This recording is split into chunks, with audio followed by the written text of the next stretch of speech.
Bueno, con respecto a la hipertensión, el doctor Gómez Sales y el doctor Mini escribieron una famosa ley de las mitades que dice qué complejo es tratar a un hipertenso, ¿no? La prevalencia que tiene. ¿Cómo el problema más grande de salud pública es las enfermedades cardiovasculares porque son silentes? De nuestro universo de pacientes, de un 100% de nuestros pacientes hipertensos, solo la mitad está diagnosticado. Vuelvo a repetirle, se los había comentado porque no sienten nada. Pero esos que están diagnosticados, la mitad de ellos están tratados. O sea, es decir, del 100%, solo el 50% están diagnosticados. Más sin embargo, de esos 50% diagnosticados, solo el 25% toman medicamentos. Y de esos que están tomando medicamentos, la mitad están controlados. O sea, de tener 100% nos quedamos a menos de un 15% realmente nuestros pacientes tratados. O sea, de alguna manera, prácticamente de 100 pacientes hipertensos, solo vamos a tener de 10 a 15 pacientes controlados y el resto va a estar descontrolado por muchas causas, porque no se sienten mal, porque no toman su medicamento o cuando lo toman cuando Dios le dio a entender, o porque están maltratados y no llegan a metas, de que son pacientes de moderado a riesgo alto, están tratados con una monoterapia y aparte que toman medicamento a bajas dosis y sin estar combinado, pues no llevan el tratamiento de reducción de peso, de dieta, de consumo de alcohol, de tabaquismo, de sal. Es verdaderamente un problema. Si ustedes agarran y le preguntan a 10 pacientes que están, si son hipertensos, están controlados, te van a decir que sí, pero seguramente en un 15% van a estar realmente controlados. No sé si usted Doctor, es el que mande usted. y por ejemplo, cuánto tiempo tenemos que esperar, como dice usted, que por ejemplo los pacientes no bajan, no mejoran porque no bajan de peso, no limitan el consumo de sal? ¿Cuánto tiempo tenemos que esperar para, por ejemplo, para determinar de que si no está funcionando eso, ya iniciar con el tratamiento de fármaco? Claro, es una excelente pregunta. Si tu paciente, si se dice cuenta en todas las clasificaciones, algunas te dicen normal, alta, y otras te dicen estadio 1, 140-90, en ausencia de daño a órgano blanco. Y algunos te dicen, ¿sabes qué? Como la de la clasificación de la AJA del 2017, que te dicen, no, ya 130 y tantos, 89, ya es hipertensión. Es una cuestión de semántica. En términos generales, te vuelvo a repetir, 140-90 es tu punto de quiebre en población general. Si tú ves que tu paciente se está acercando a ese punto, pues tú le debes de decir que está a un paso de ser hipertenso y que si sigue teniendo glucosa alta, triglicéridos altos, está en sobrepeso, si está comiendo mucha sal, está comiendo mucha comida crap, o sea, mucha comida chatarra, dulces, chocolates, golosinas, refrescos, alimentos procesados, empaquetados, refrescos embotellados, pues jamás se le va a controlar la presión alta y que va a llegar a ser hipertenso en algún momento. La gran mayoría, como bien dices, no lo va a hacer. Y la gran mayoría, sabiendo que es hipertenso, no lo hace. Y entonces, pues es donde entramos con los fármacos. Para punto de quiebre, 140-90 de manera sostenida es el punto inflexible para iniciar tratamiento en pacientes con población general que no tienen enfermedad a daño a órgano blanco. Si no, puedes ser un poco más estricto y ser 130-80. Si el paciente ya tiene proteinuria, ya tiene enfermedad renal, ya tiene que tú notes que tenga antecedentes, si quieres, de infarto, que no sea un paciente añoso, hay que individualizar. El número mágico es 140-90, pero no en números aislados, en promedios. Vuelvo a lo mismo. ¿Sí me explico? O sea, no vas a esperar un año que el paciente baje de peso y demás, pero sí le vas a decir a ese paciente, si no lo haces, de este 135/80, pues, tal vez en un año te vas a volver hipertenso. Y más si tienes carga genética, si tienes estrés, si tienes todo esto, vas que vuelas. Nadie es Dios para definir un tiempo, pero seguramente va a aparecer por ahí el diablo. Y eso lo tienes que hacer. Por ejemplo, ayer me fue a ver un paciente porque le dolía el pecho. Y yo de repente lo veo entrar y le veo acantosis por todos lados. Acantosis nigrans. Desde sus manos, sus codos, sus ojos, su cuello. Y le digo, ¿eres diabético? No. Pues entonces, he tenido triglicéridos altos. Y entonces lo empiezo a revisar y pues estaba bien y su dolor de pecho era por otra causa. La verdad, la consulta la dirigí a que vino por Chana y que terminamos con Juana, hablando de su resistencia a la insulina, la posibilidad de tener diabetes y la cuestión de tener una medición de la glucosa, triglicéridos de manera adecuada. Pues ese es tu papel, ya si él decide, pues no hacerlo, pues ya es diferente. Si rebasa las cifras de 100 en diabéticos para ser prediabéticos y si rebasa las cifras en este paciente de 140/90, dale tratamiento ya farmacológico. Y pues y ahí nos vamos, ¿no? En lo que él nos puede ayudar, con lo que nosotros podemos darle tratamiento, pero no le des monoterapia, jamás va a salir. Esta diapositiva, lo que les trato de, no sé si respondo a tu pregunta. Sí, doctor. Gracias. Sale, Manuel. Entonces, de alguna manera, esta diapo es bien importante y no sé si ustedes alcancen a ver la magnitud del problema de salud pública. Por eso la hipertensión y las enfermedades cardiovasculares y al final de cuentas el riesgo cardiovascular, nefropatías, angiopatías, coronaropatías, es lo que nos está matando aunado a la diabetes. Tenemos que incidir y diagnosticar, tratar y educar a nuestros pacientes. Y nosotros, pues obviamente no les vamos a hacer las modificaciones del estilo de vida en su casa, pero por lo menos, pues nuestro 33.3% del tratamiento, pues tratar de darlo lo mejor posible. Esta día, por lo que les explicaba ayer, obviamente tenemos un riesgo relacionado a enfermedad cardiovascular y esta es tu presión arterial. Entonces, tanto sobre todo en la presión arterial diastólica, obviamente cuando tenemos un riesgo relativo de enfermedad cardiovascular, pues va disminuyendo en relación, va disminuyendo la presión arterial diastólica. Pero de alguna manera llega un punto de corte, sobre todo en pacientes añosos, que en vez de disminuir, se va para arriba. Entonces hay que tener mucho cuidado que con los pacientes hipertensos, añosos, sobre todo en la presión diastólica y sistólica, porque en las dos existe la curva J, no necesitamos llevar esos niveles de normalidad tan normal, pues. ¿Ok? Podemos tener un poquito más de soltura. Y también pasa con la diabetes, con tratamiento intensivo y con el tratamiento estándar que se conoce. En los pacientes añosos no necesitamos tanto tratamiento intensivo porque puede ser un efecto paradójico, igual que la presión arterial. Bueno, me voy a pasar de ahí y vamos a hablar. Bueno, esos son los grupos de tratamiento antihipertensivos en términos generales. En nuestro medio vamos a tener diuréticos, vamos a tener betabloqueadores, calcio antagonistas, inhibidores de la ECA y inhibidores de los receptores de la angiotensina. Para situaciones especiales vamos a tener estos 4 que tenemos al lado, pero prácticamente el único que usamos son los alfa-metildopa y algunos bloqueadores alfa-adrenérgicos como el prazosin para situaciones especiales en insuficiencia renal. De ahí nuestro universo está aquí.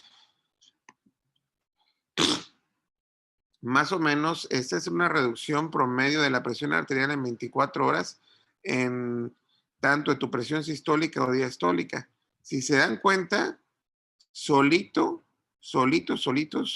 como monoterapia, no alcanzan ninguno de ellos una reducción mayor al 15%. Entonces, a veces hay que combinar, no a veces, la gran mayoría de veces, para que podamos tener más o menos un 30, 35, 40 tal vez por ciento de reducción por fármacos y el resto se lo dejamos al porcentaje de las modificaciones al estilo de vida. Y aún así, a veces, pues no lo alcanzamos y tenemos que dar triple terapia porque pues el paciente se lo deja todo el paciente al fármaco. Entonces, monoterapias no, chicos. Bueno, este, más o menos con respecto a los medicamentos que más podemos utilizar como diuréticos, podemos tener la hidroclorotiazida y la clortalidona, que son diuréticos tiacídicos, y la espironolactona, que es un diurético ahorrador de potasio.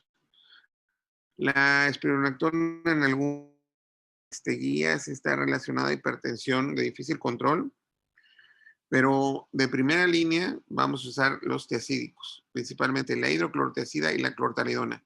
Podemos darlos a dosis de 12.5 y de 25 miligramos. Ya para dosis más diurética, podemos ser hasta 50 miligramos, pero los efectos colaterales de los tiacídicos es que elevan el ácido úrico y hay que tener mucho cuidado con ellos y también elevan un poquito la urea, la mayoría de los diuréticos. Tenemos los beta bloqueadores. Fíjense, en los beta bloqueadores tenemos 3 generaciones. El propanolol, que no sirve para nada, sobre todo para hipertensión, no sirve para nada, porque no es cardioselectivo. Es un medicamento que te sirve para hipertensión portal y para disminuir un poquito las palpitaciones en el paciente ansioso. Como antihipertensivo no sirve para nada. No quiero ver a ustedes recetándoles propanolol a los pacientes. Ahora, tenemos de segunda generación y de tercera generación. Tenemos metoprolol, pero no el metoprolol que hay en el ISSSTE, en el Seguro Social. Ese es tartrato de metoprolol, que es muy diferente, que también no es cardioselectivo. Existe el succinato de metoprolol, que es muy diferente, que eso no está en el sector salud, que ese sí es cardioselectivo. O podemos tener atenolol, bisoprolol, la betalol, carvedilol y nebivolol. Todos los que terminan en LOL. Estos medicamentos en la guía de la norma oficial mexicana y en algunas está como es como un coadyuvante de primera línea. Actualmente yo les voy a enseñar que ese no. Este es un comodín a pacientes que necesitamos darlos, pero jamás de primera línea y nunca a pacientes jóvenes de primera intención, nunca a pacientes jóvenes de primera intención. El efecto principal adverso que tienen los beta bloqueadores son bradicardias. A los pacientes hipocosos, si no son cardioselectivos, son broncoconstricción, vasoconstricción, broncoconstricción, pues espasmo bronquial, porque tienen receptores beta y que no, cuando no son cardioselectivos, como el metoprolol, que es el que más se vende en medicina de primer contacto. Pero el efecto indeseable más común en pacientes jóvenes es disfunción eréctil. Por visita suya, no le receten a un paciente de 40 años metoprolol o cualquiera de estos, a menos que sea necesario. ¿Cuándo va a ser necesario? Ahorita les voy a decir. Bueno, pues aquí está.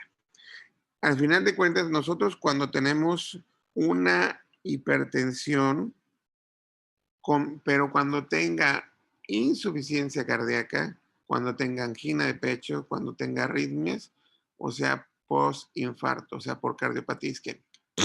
Nada más. Nada más. Si no tiene arritmias, no tiene cardiopatía isquémica, no tiene insuficiencia cardíaca, no tienes por qué dárselo. No hay por qué dárselo. Jamás, de los jamases, aunque esté en la norma, sobre todo la mexicana, que se las pasé, que ahorita me voy a regresar, no es un medicamento de primera línea. Por favor, dejen de recetarme metoprolol porque no está bien. Bueno, de todos estos, los buenos son los que son cardioselectivos. De ellos, los más que tienen un potencial efecto antihipertensivo, pues es decir, que nosotros ya tuvimos los medicamentos de primera línea y le vamos a dar un beta bloqueador, ya sea porque tenga arritmias, porque tenga angina, porque tenga posinfarto, porque tenga insuficiencia cardíaca, y queremos meterle candela con los antihipertensivos. El que es más potente de ellos es el nebivolol y también el bisoprolol, pero con una gran diferencia. Todos los demás hay menos posibilidades de, de control por la propia hipertensión. A menos, por ejemplo, el metoprolol, que lo des en dosis fuertes, sí es un buen antihipertensivo, pero no tiene tanta selectividad a los receptores beta del corazón. Los calcioantagonistas, chicos, tenemos dos tipos, los dihidropiridínicos y los no lenguas, hasta me trabo yo. Al final de cuentas, vamos a DHP, vamos a llamarles, el diltiazem y el verapamilo, el nifedipino, felodipino y amlodipino, el más común de ellos. Al final de cuentas, es farmacológicos, pero fíjense bien, tanto el diltiazem como el verapamilo van a tardar la conducción auriculoventricular. Tienen más efectos en el nodo AB que dilatación. Van a tener más disminución de la frecuencia cardíaca que en la contractibilidad. Entonces, el diltiazem y el verapamilo, salvo excepciones muy raras también, no lo usen como antihipertensivos y jamás de primera línea. Lo que debemos usar de primera línea en los calcioantagonistas son los dihidropiridínicos, específicamente el amlodipino o el felodipino. Y el nifedipino, pues lo dejamos ahí como en un tercer, como el hermano mayor de ellos. El diltiazem y el verapamilo, no. De primera línea, no. Porque le vamos a pegar mucho al nodo y realmente no tienen verdaderamente un efecto vasodilatador importante. Tendríamos que usarlo a dosis muy altas para que funcione, y sí funcionan, pero no de primera línea. Vamos bien, entonces tenemos diuréticos diacídicos que elevan, acuérdense, el ácido úrico, tenemos beta bloqueadores que bajan la frecuencia cardíaca, hacen broncoconstricción, hacen disfunción eréctil, pero los beta bloqueadores no son de primera línea, los diuréticos tiacídicos sí, y los calcioantagonistas también. Luego tenemos, bueno, el problema que tenemos con los calcioantagonistas principalmente son que se hinchan los pies. De alguna manera se hinchan los pies. Entonces tenemos edema pretibial o un poquito más de pretibial. Ese es el efecto colateral más común. Cuando ustedes le den a un paciente amlodipino, felodipino, nifedipino, digan al paciente que existen posibilidades que se pueden hinchar. Y si se hinchan, ya saben por qué es, por los calcioantagonistas.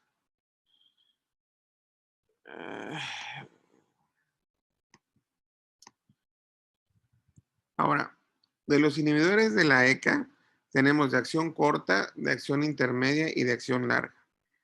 Lo que tenemos en el mercado es el captopril. En el mercado, en nuestro sector salud, son dos, el captopril y el enalapril. Si vamos a usar inhibidores de la ECA, tenemos que saber, lo primero es qué tanto es tantito. Me voy a referir principalmente a estos dos, que son los que van a tener en su sector salud o en donde estén. El captopril y el enalapril son medicamentos, uno de acción corta. El captopril, para que se lo des a un paciente, se tiene que tomar 3 veces al día. A fuerza, se tiene que ser cada 8 horas, porque la vida media es menor a 12 horas. Entonces, tiene que ser repetido cada 8 horas. Si ustedes dan el captopril, de alguna manera, una vez al día, se están haciendo patos.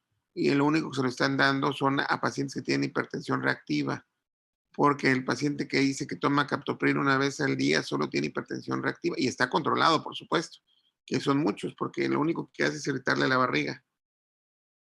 ¿Me explico?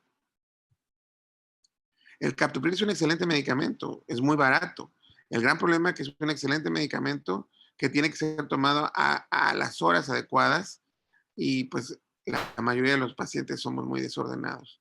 Existen mejores opciones, pero este es un medicamento de primera línea. Solamente titúlenlo a las dosis adecuadas. Si van a dar captopril es 3 veces al día. Y si van a dar enalapril son 2 veces al día. Enalapril 2 veces al día, 10 miligramos cada 12 horas.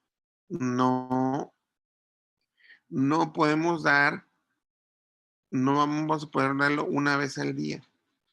Porque si lo damos 20 miligramos al día, eso es diferente.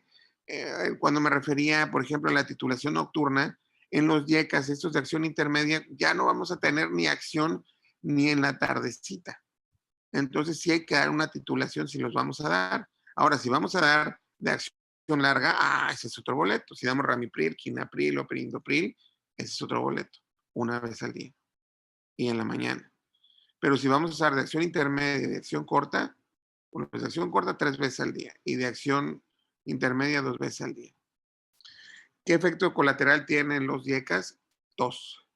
Cuando tengan un paciente que le están dando YECAS, les va a dar tos, tos. Y te va a decir, doctor, es que tengo tos, tos. Escuchen ese mensaje subliminal, son los YECAS. Cualquiera de ellos da tos. Por la vía de las bradicininas se les da tos a los pacientes y hay que suspenderlos, no lo toleran. Los tiacídicos elevan potasio. Los beta bloqueadores bajan frecuencia, disfunción eréctil. Los calcio antagonistas dependen. Los dinoperidínicos dan edema pretibial y los no dinoperidínicos dan disminución de la frecuencia cardíaca. Los YECAS dan tos. Ahora,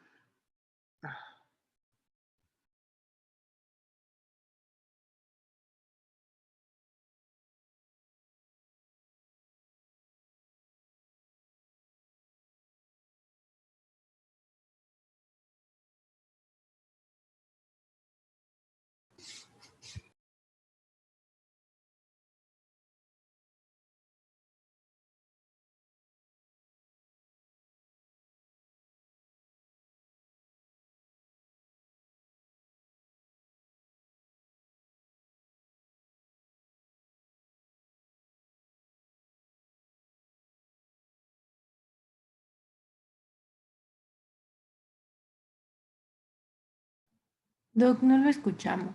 Ahí ya se salió.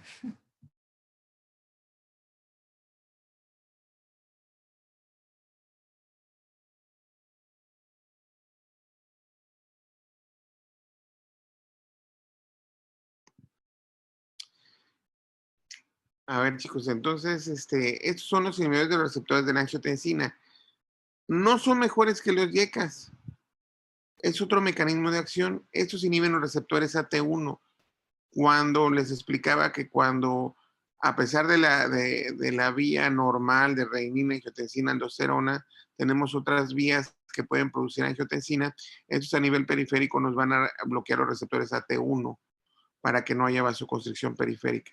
Son un montón. ¿Por qué creen que hay un montón de medicamentos? Porque no hay ninguno que sea mejor al otro. Realmente ninguno es mejor al otro. El paciente adecuado, con las dosis adecuadas, con las modificaciones adecuadas, a todos les va bien. No funcionan igual. Aunque sean valsartán, iversartán, telmisartán, candesartán, son diferentes medicamentos. No tienen un efecto de clase, pero son muy parecidos.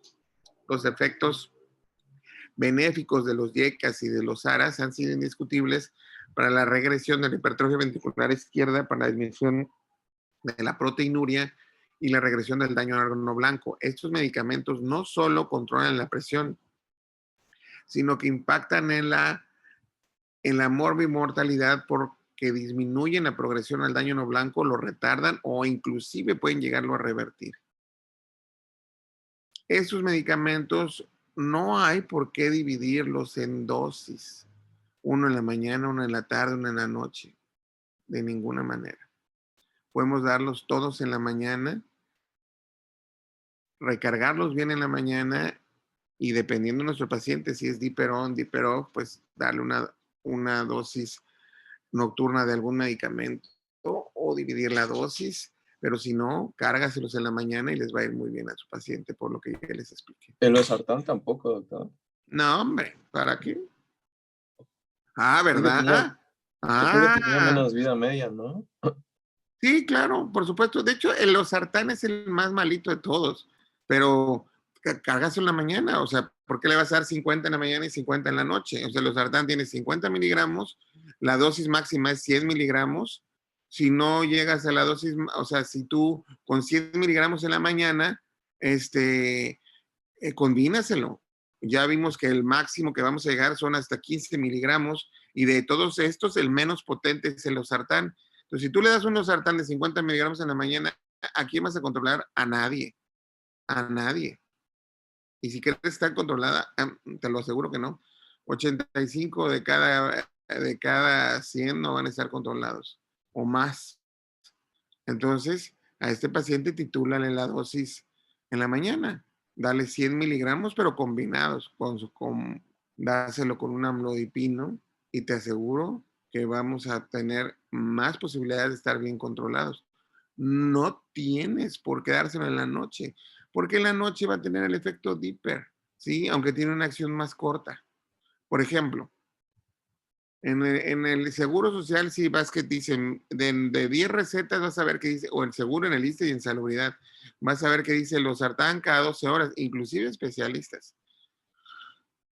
Pero te pongo el ejemplo, el bicartial. El bicartial es losartán con amlodipino. Viene de 100 con 2,5, de 100 con 5 miligramos. Tiene 100 de losartán con 5 amlodipino en una dosis. Ya no puedes darle 2 porque te pasas de los efectos colaterales. O sea, ya le estás dando dosis supraóptimas. O por ejemplo el COSAR XQ, que es 100 de amlodipino con 5 o 10 de amlodipino. Es una sola dosis en la mañana. Se acabó. Quítate la venda de los ojos.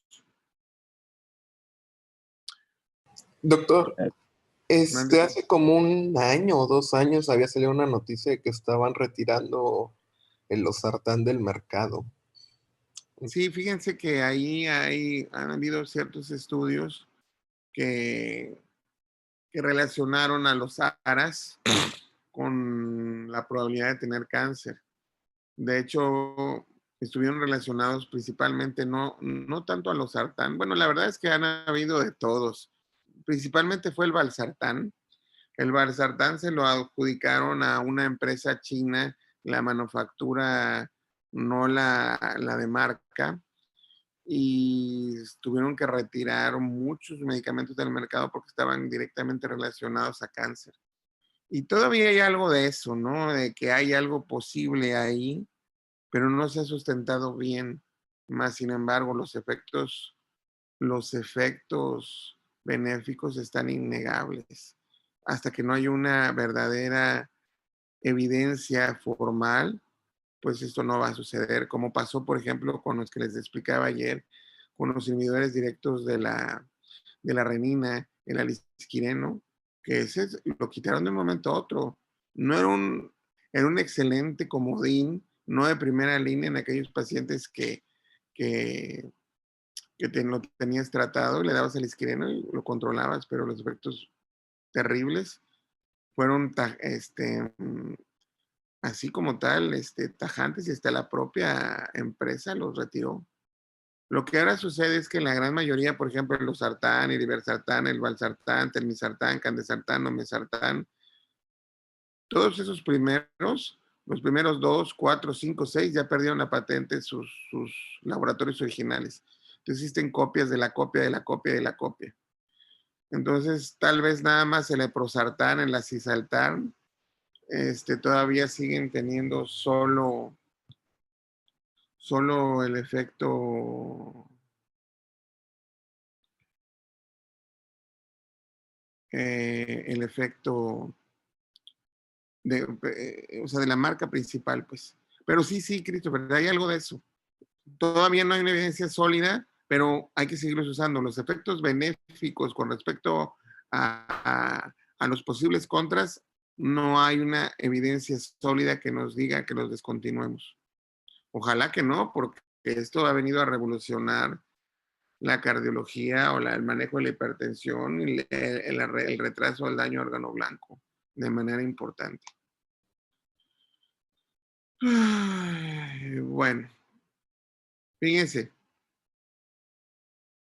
Por ejemplo, acá desde estudios, ¿cuántos pacientes tenemos que llegar para, alguna manera, los pacientes para alcanzar a metas adecuadas? Lo mismo, más de un medicamento.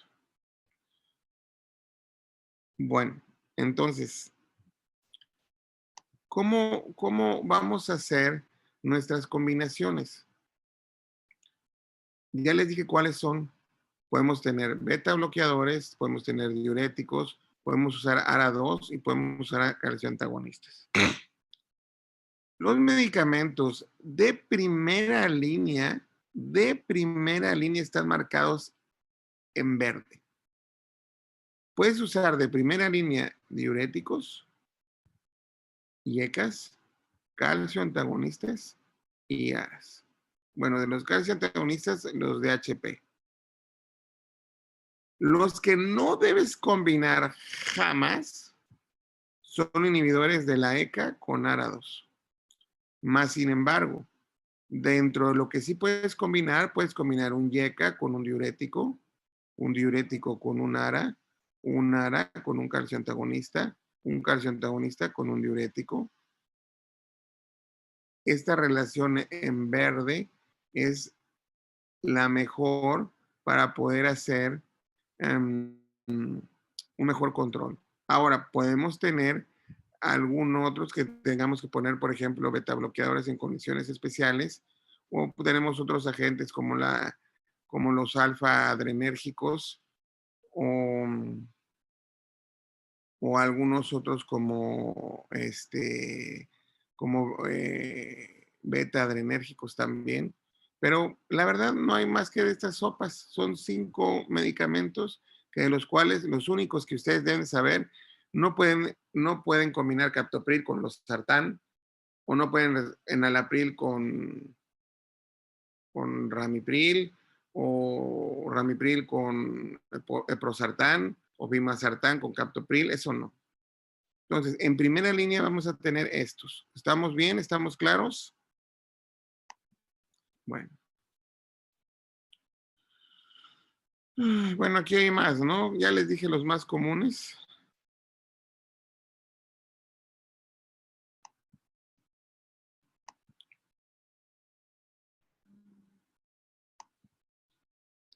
Bueno, caray, no tengo aquí las.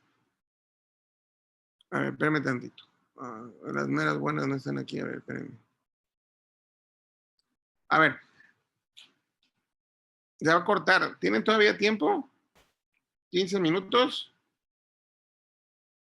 ¿O ya se cansaron?